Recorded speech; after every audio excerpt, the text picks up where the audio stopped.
I'm Christine McDaniel. And I'm Katie Kramer. Yeah, really, Katie and I were talking during the pandemic. Our daughters play soccer together, and we were just discussing, this is crazy. Like, they're euthanizing animals because the meat packers are shut down. But in turn, then you can't buy meat in the grocery store anymore. So there's definitely a supply chain problem. And she's like, well, funny you should say that. She's like, I just bought a building in Arlington. I'm like, what? We were talking about it, and I'm a numbers person, so I'm looking at a lot of the numbers, and I'm like, well, it kind of makes sense, Arlington was originally Hurd town after the Hurd family. And my dad was always very into history and local history, of course, and so I kind of always had that in the back of my head, and so I thought Hurd Town Market, and that didn't quite sound well, and then I was, and I was livestock herd with what we're doing with Butcher Shop, and then I was driving to Bell Fountain. Actually, my daughters were going skiing with friends at Mad River, and they had a Wishwell farm. And I was like, do it well, eat well, so that it's kind of a made up combo. And then I sent it to Christine, and her response was, I don't hate it. So I grew up in Arlington, actually just down the street from Hurdwell. So I grew up coming here and going to get pizza at Morrow's Pizza. My family is in the funeral business, so I actually don't have any background in ag other than my grandfather farmed his entire life, and my uncle and his cousin are involved in farming. But my husband and I bought a farm and started raising Hereford cattle, and just kind of started getting into just more healthy eating and looking into what all that meant and where to find those foods, and found that we couldn't really find them around here. So that's kind of where it was birthed in my brain. So I grew up in Leipzig, Ohio. I grew up on a farm. We had hogs, egg-laying chickens when I was younger. I was a 4-H kid and grew up kind of in the agricultural community. My husband and I live out in the country now. We don't necessarily have chickens now, but we have 5 children. So and fair, I say we can be trusted with fair animals because it's short term, so I can't do too much. The children are free range. The children are free range. But we do, fair goats and stuff like that. So February 1st we opened the doors. So that was a little bit earlier than we had planned, but there was snow predicted, blizzard-like conditions predicted later in the week, and we actually had gotten carcasses fell out the Friday before. And Katie and I were like, we need to move these carcasses. If people are going to be snowed in for the next who knows how long. We need to get this out. Because people in the non-ag community, carcasses need to hang for at least 7 days to get products. Yeah. So that's why they were there the week before. Yeah. So we were like, well, we need to start moving meat. So she said, well, let's. I think the weather was predicted Wednesday or into Thursday or something, and we were supposed to open on the 2nd that Wednesday. And so we just said, well, let's see if we can get everything around and open a day early. Early on, it was contacting and finding our producers, because we're nothing if our product isn't good, and local producers that have enough, because people don't do livestock because we live in Ohio, and enough of a herd to supply. But we had some of Evan Jackson's beef previously and reached out to Tim and Evan because we knew back then this animal has to be alive now if it's going to be ready. Yeah. So they were one of our first and we have a great relationship. It's awesome, and all of our producers. And just slowly, animal by animal in the area, and we're able to find one of everything. Within a 25-mile radius, really. Yeah. And that was one of my biggest worries was the workforce, because now when you talk to business owners or employers in general, they can't find people. People are the shortage, and I don't know, Katie and I do not know how to cut meat, and this is obviously critical to our business. And I believe both of us called Terry Kimmel the same day, not talking to each other. We were just independently looking for things, and he's like, didn't I just talk to you? I'm like, I don't think so. And he's like, well, somebody else is opening. And somebody basically had the same line of questioning for him. He's like, no.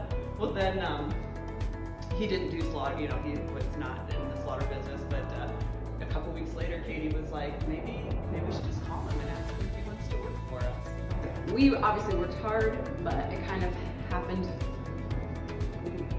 in spite of us. Yeah. And that's one perfect example of like, you know, just the timing of all of that, his plan, and I think he's enjoying himself in the back. And then he knew Dave Schaefer. They had cut meat. I think he knew Dave 30 years ago. Yeah. Started cutting meat together. And then two other young ladies who are, Jerry's just out of high school in Arlington, but grew up in that community. And then Taylor's been driving an hour, but that was her degree. Meat science. Meat science. So, and now we just have the dream team back there. Yeah. Having grown up on a farm and understanding farming practices and knowing, you know, what makes an animal what it is. I garden, you know, I try to pass that kind of, you know, wanting to be outside and learning how things work in general. You know, agriculture is a industry that is so expansive. There's an industry that I think a lot of people don't understand how much knowledge base is necessary for it.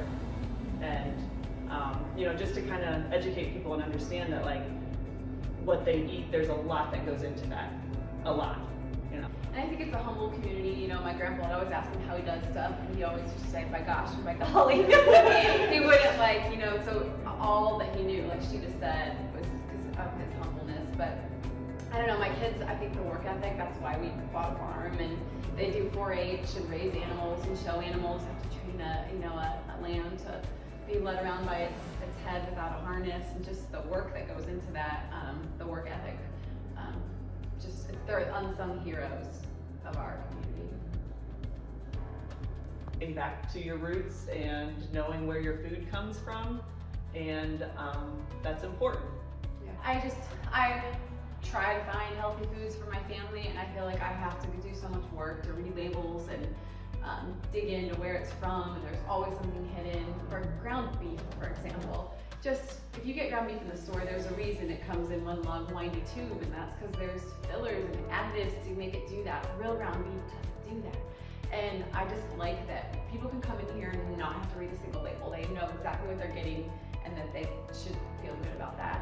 It's so overstated to support local, because if people don't come get into whole animal butchery and learn what that means to support a whole animal butcher, buying the ground beef, buying the cuts that aren't always the ribeyes, then we won't survive. So just this kind of support to kind of really get all in with what we're doing here. So in the case, we kind of have done, so pork is on this end and our beef is on this end, and we just have everything you can possibly get in an animal, because it is a whole animal butchery process. So we don't have it in the case, but we even have, you know, the tallow and the bones and that kind of thing, because every bit of it is saleable and usable for something.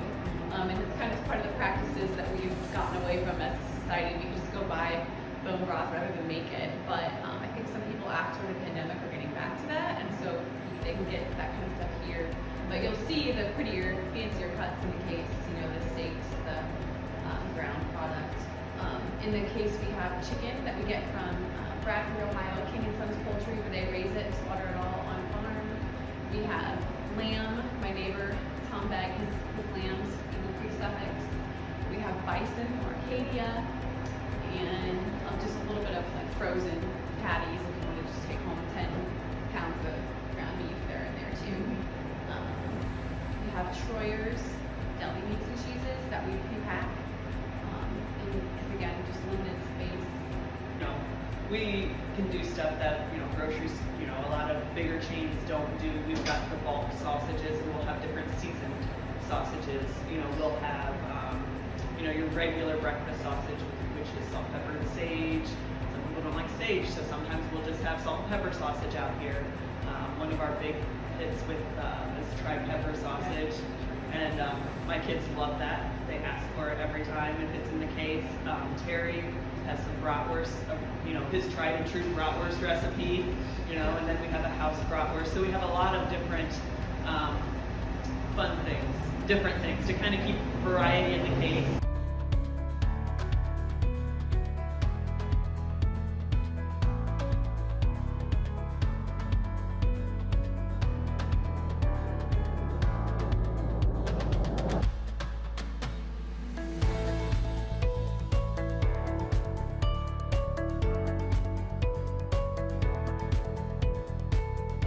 right here. Right here is the best place to find us. We're at 526 North Main Street here in Arlington, right along 68.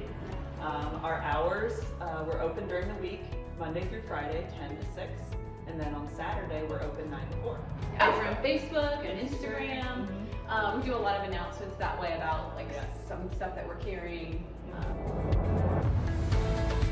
Like, just be bold and start before you're ready, and it's worked out. Yeah.